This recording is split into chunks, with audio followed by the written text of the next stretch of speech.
Bonjour les amis, j'espère que vous allez bien. Surtout aujourd'hui, nouvelle vidéo, on va faire le bilan de la saison du PSG. Le championnat est terminé, deuxième cette saison. C'est pour moi personnellement un échec.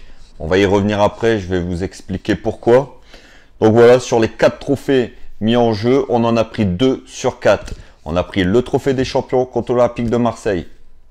Voilà, c'est pas un trophée énorme, mais il fallait le gagner et surtout c'est contre l'Olympique de Marseille. Donc ça se prend toujours une victoire dans un classico. La Coupe de France 2-0 contre Monaco, c'était la semaine dernière. 14e Coupe de France pour le PSG, c'est un record bien sûr. Et puis demi-finaliste de la Ligue des Champions sur un parcours quand même assez exceptionnel cette saison. Et puis deuxième de Ligue 1. Deuxième de Ligue 1, pour moi, c'est un échec. C'est un très gros échec. Donc, félicitations au LOSC. Mais bon, comme je viens de vous dire, pour moi, c'est un échec. Le PSG se doit d'être champion en Ligue 1. Vu l'effectif, vu la faiblesse de notre Ligue 1, même si on l'aime, cette Ligue 1, mais il faut avouer que c'est pas une Ligue 1 avec un très haut niveau. C'est pas comme en Liga où il y a 3-4 équipes qui se battent pour le duel final. C'est pas comme en Première Ligue où vous avez 5-6 équipes qui peuvent prétendre au titre. C'est pas comme en Italie où pareil, il y a 4-5 équipes quand même du même niveau qui peuvent se... Le championnat de France, je suis désolé, même s'il y a quand même des belles équipes, on va pas se mentir, Lille, Monaco, Lyon. Mais vu l'effectif, vu les investissements faits, le PSG se doit d'être champion chaque année. Surtout avec des joueurs comme Navas, Marquinhos, Verratti, Mbappé, Neymar, Di Maria. Voilà, c'est quand même, il y a de quoi faire. Le PSG aujourd'hui a quand même un effectif hors norme, a quand même un des effectifs les plus forts au monde. Donc, on se doit quand même d'être au minimum gagner cette Ligue 1. Chose qui n'a pas été faite cette saison. Donc, Lille a fait une très belle saison. C'est un très beau champion. Mais voilà. C'est pas, et je reviens sur les propos de Kylian, c'est pas de l'arrogance. Il a raison quand il dit que c'est pas Lille qui gagne le trophée, c'est le PSG qui le perd. Je suis d'accord avec lui. Le PSG, si le PSG joue à son niveau, le PSG finit avec 20 points d'avance, les gars. Et ouais, les gars. C'est 20 points d'avance minimum. Car le niveau de la Liga n'est pas exceptionnel. Certes, il y a des bonnes petites équipes, comme Lille, avec des Burat, Yilmaz et tout, des bons joueurs. Franchement, on va pas se mentir, Lille a quand même un bel effectif, avec des bons joueurs, mais ça ne vaut pas le PSG. Donc voilà. Sur cette saison, c'est vrai que le PSG... a eu une préparation tronquée quand même en début de saison. On va pas se mentir. Après le final 8, les joueurs n'ont pas eu trop de vacances. Ils ont enchaîné directement le championnat. Ils n'ont pas eu une préparation normale. Ce qui fait que, pour moi, arriver les grosses échéances, les joueurs n'ont pas été au niveau physiquement. On l'a vu contre City, ça a pêché physiquement. Pour moi, dans cette demi-finale, c'est ce qui a fait défaut au PSG en Ligue des Champions. Et sur ce championnat, il y a eu aussi énormément de cas de Covid. Voilà. Comme vous savez, on est actuellement dans une crise sanitaire exceptionnelle. Et le PSG n'a pas été épargné par les cas de Covid. Mbappé, Neymar, Verratti 2 fois, des Marquinhos, Navas... Tout l'effectif pratiquement l'a eu, mais pas en même temps. Ils l'ont eu sur une période de quelques mois, ce qui a fait qu'il y avait régulièrement des joueurs qui n'étaient pas présents dans les matchs et voire même dans les grands rendez-vous en Ligue 1. Aussi, pas mal de blessures. On pense à des joueurs comme Bernat qui a fait que 3 matchs. Bernat, sincèrement, il nous a manqué à gauche. C'est peut-être... Avant sa blessure, c'était peut-être un des meilleurs latéraux au monde à son poste et il n'a pas joué du tout. On a dû se farcir Kurzawa et Becker à gauche, et même Diallo, qui n'est pas arrière gauche de métier, a été titulaire à plusieurs reprises, pour vous dire à quel point aujourd'hui le PSG est en manque de talent sur ce poste d'arrière gauche. Mais bon, Bernat va revenir la saison prochaine, et j'espère pour lui qu'il reviendra en énorme forme. Et puis aussi Neymar, qui a été blessé aussi début janvier, rappelez-vous, il a loupé la double confrontation contre le FC Barcelone en Ligue des Champions. Et Verratti, cette saison qui n'a pas été aussi épargnée par les blessures, il n'a pas eu de chance, Marco, cette saison. Donc voilà. Et puis ne pas oublier aussi que le PSG a eu un changement d'entraîneur.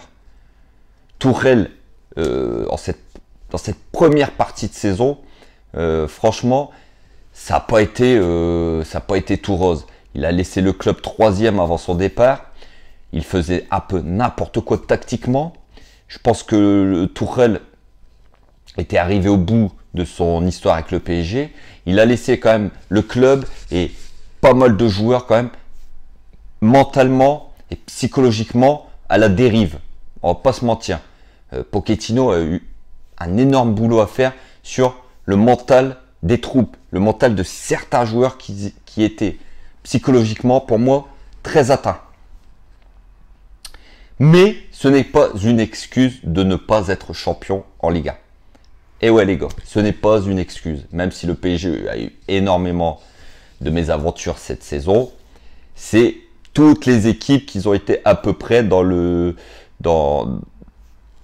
ce contexte-là de Covid, de blessures.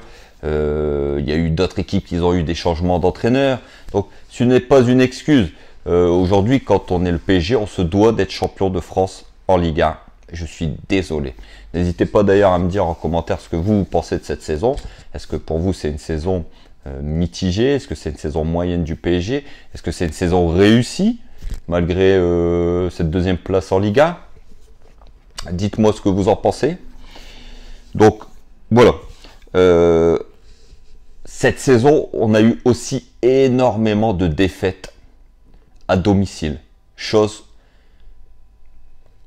que d'habitude, on n'a pas. On est impérial à domicile. Au Parc des Princes, le PSG, généralement, est très, très fort.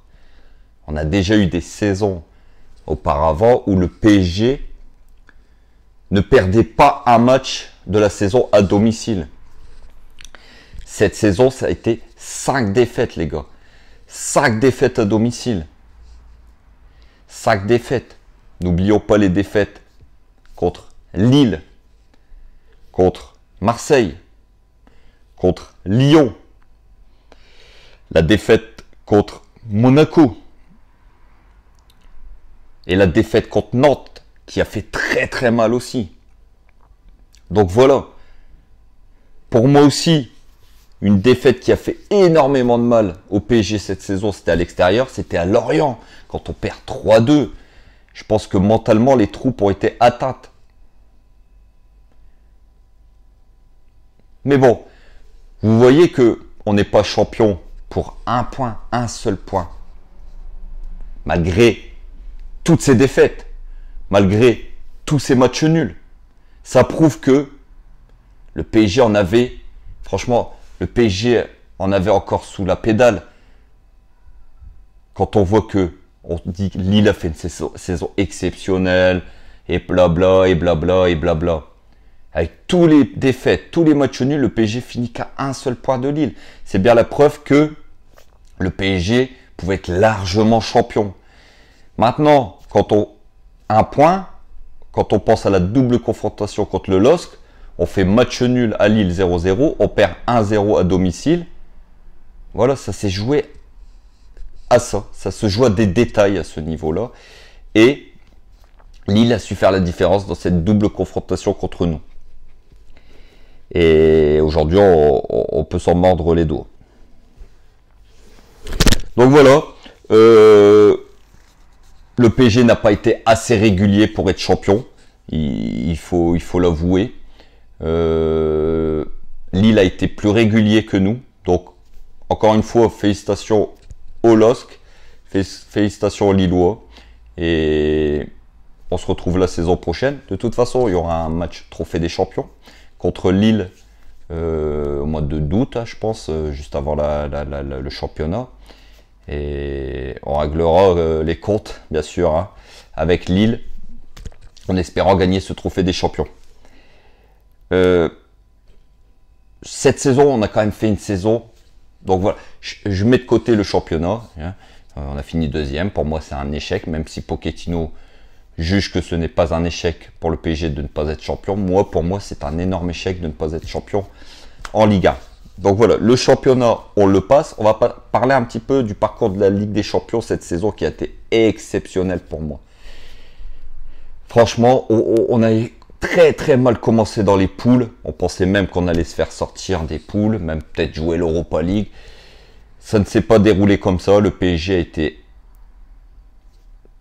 a été assez costaud mentalement pour finir premier de ce groupe. Et puis ensuite, on a éliminé quand même le Barça de Messi, même si à l'époque, le Barça ne tournait pas très bien. Sortir le Barça de Messi, c'est toujours une très grosse performance pour une équipe. Donc ça a été exceptionnel. On se souvient du match aller au Camp Nou où Kylian a fait un massacre, a mis un triplé historique là-bas. En quart, on fait le gros coup de sortir le Bayern, la meilleure équipe d'Europe, les champions d'Europe en titre. Pour moi, ça reste la meilleure équipe du monde, le Bayern.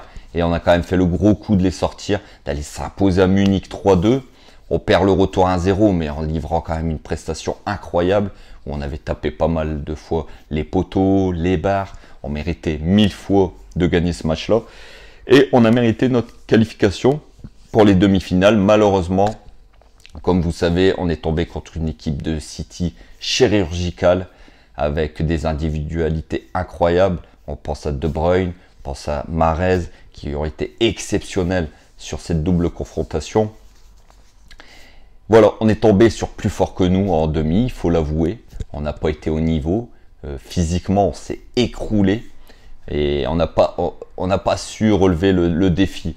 Maintenant, il nous manquait quand même Kylian qui avait été au match aller très affaibli et le match retour, il n'a pas joué. Donc ça a peut-être joué maintenant, voilà. Donc quand même, un parcours en Ligue des Champions réussi cette saison. C'est quand même, il faut le dire, une Ligue des Champions réussie cette saison. Donc voilà, le PSG cette saison a su quand même prolonger des joueurs cadres. Et ça, c'est plutôt une bonne nouvelle. Ça prouve que le PSG est attractif. Ça prouve que le PSG a encore un projet qui donne envie aux joueurs de rester. Et ça prouve aussi que le PSG ne se débarrassera plus facilement, ne se débarrasse pas facilement des joueurs auxquels il est attaché. On pense quand même à des joueurs comme Navas, comme Bernat, comme Draxler, comme Di Maria qui ont prolongé. Et surtout, la prolongation de Neymar. Même si certains joueurs, et je suis plutôt d'accord, certains supporters, pardon, qui sont pas très contents de sa prolongation, même si je suis plutôt d'accord avec eux dans l'ensemble, où Neymar n'a pas été impressionnant cette saison. Et depuis qu'il est là, il a joué que 50% des matchs du PSG, mais ça reste quand même Neymar. Ça reste quand même un joueur exceptionnel qui sur un match peut faire la différence.